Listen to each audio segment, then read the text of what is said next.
57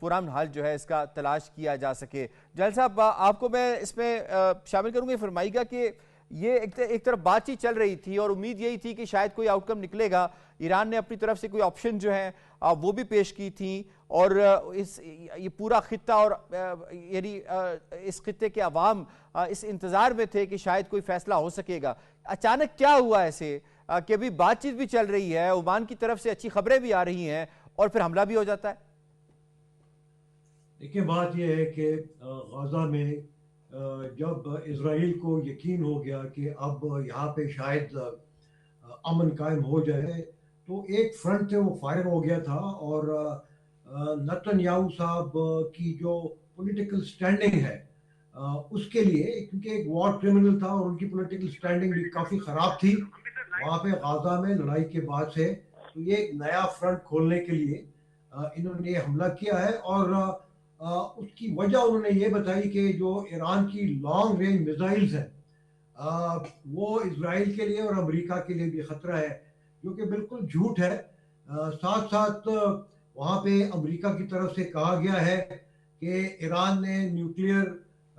کی ری انریچمنٹ دوبارہ شروع کر دی ہے. وہ بالکل ایک پروپیگنڈا ہے. ایران جو ماضی میں JCPOA کے تحت اس کو جو اجازت ملی تھی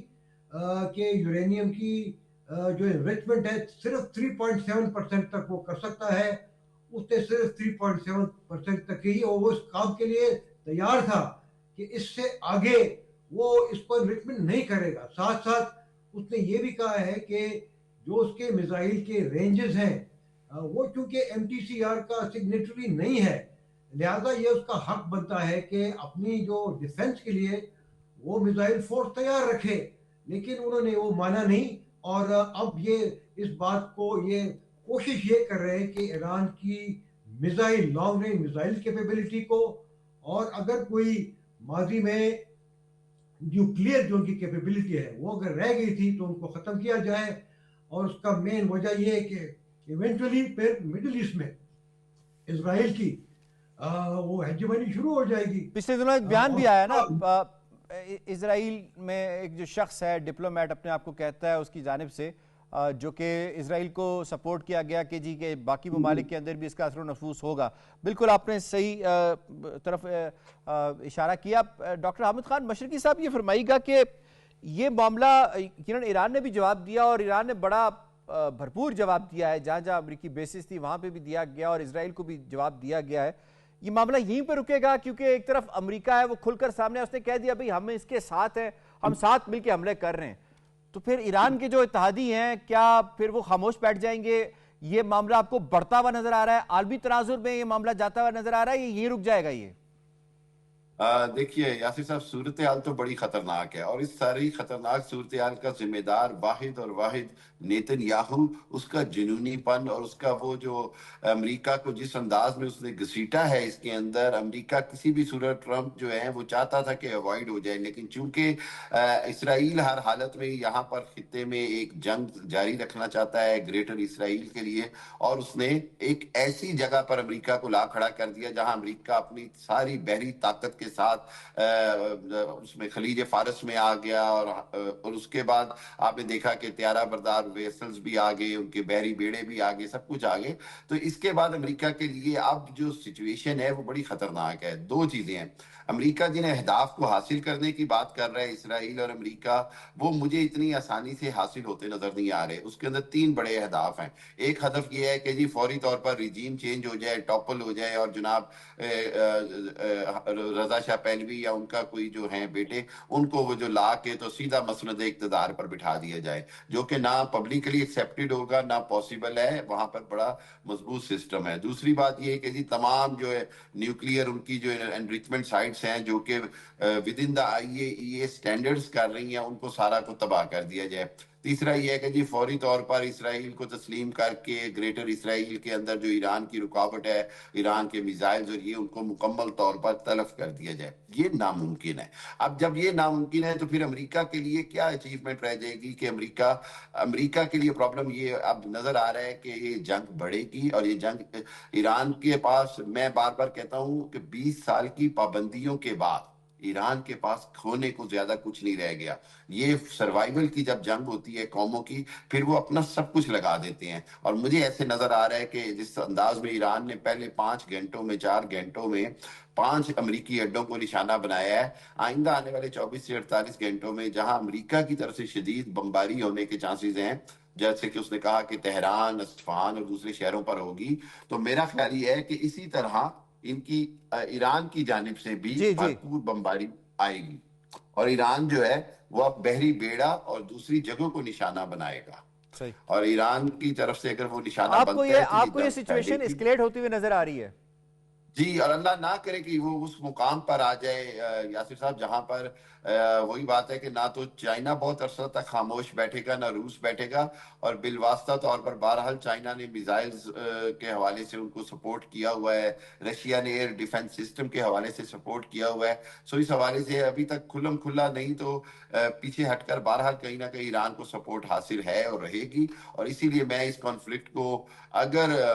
دنیا کی بڑی طاقتیں بیٹھ کر 1-2 دنوں میں 4 دنوں میں اس کو حل نہیں کر پاتی, تو یہ جنگ بہت خطرناک صورتحال اختیار کر سکتی ہے. اور پھر وہااں پر پاکستان کا جو سچویشن ہے وہ بڑی فریجائل ہے, بڑی میں پاکستان کی طرف سے بھی آتا ہوں کہ پاکستان نے یقیناً اس کی مذمت بھی کی ہے. ابھی OIC کا ایک ہنگامی اجلاس جو ہے وہ بھی طلب کیا جانے کے حوالے سے خبریں جو ہے وہ گردش کر رہی ہیں, ہو سکتا ہے اس کو بھی طلب کیا جائے. ظاہر شاہ شیرازی صاحب, جس طرح یہاں پہ بات کی ڈاکٹر صاحب نے, انہوں نے کہا کہ رجیم چینج ان کا ایک بڑا, امریکہ کی طرف سے بھی بات کی گئی ہے, اسرائیل کی جانب سے بھی اس طرح کے اشارے کیے گئے. رجیم چینج جو گیون وہاں کے حالات ہیں, ٹھیک ہے وہاں پہ جن زی کا اپنا ایک پوائنٹ آف ویو ہے, ان کی اپنی ایک ریزرویشن ضرور ہو سکتی ہے, لیکن از اٹ سو سمپل کہ وہاں پہ کچھ حملے کرنے کے بعد سے یہ, اور کچھ شخصیات کو مار دینے کے بعد سے ایران میں رجیم چینج آسان ہو جائے گی اور ہو جائے گی؟ دیکھیے میرے خیال میں وشفل تھنکنگ تو ہے, اور ٹرمپ کی مثال ایک بڑے گیمبلر کی ہے,